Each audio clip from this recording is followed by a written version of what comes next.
consejero.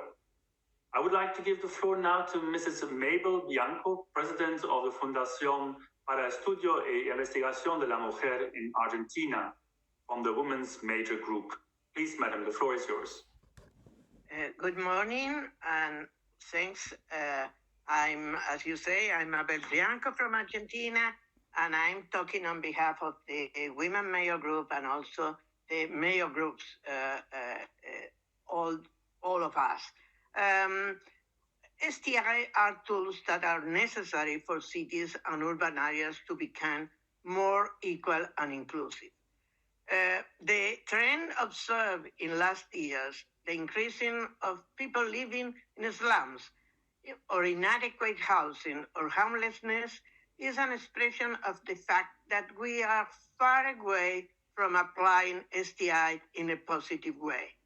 Now, COVID-19 makes those inequalities more visible and affect those groups more vulnerable, or in drastically increasing the severity of the disease as well as the mortality, as it was mentioned before.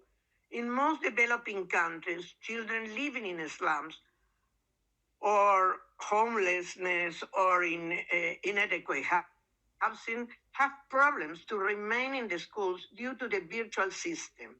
Though this is one of the negative impacts of the pandemic, and STI must be required to solve it as soon as possible to end the economic and personal consequences.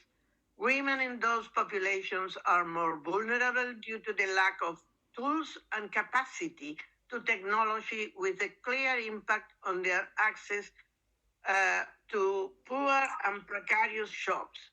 This requires innovative approaches to reach those women and train them.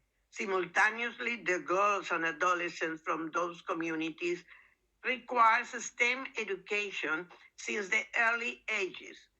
We need holistic and systemic approaches, gender sensitive, for the implementation of the agenda, not considering only some SDGs year by year. The experience of considering only some SDGs and not all demonstrate that it is not a good methodology.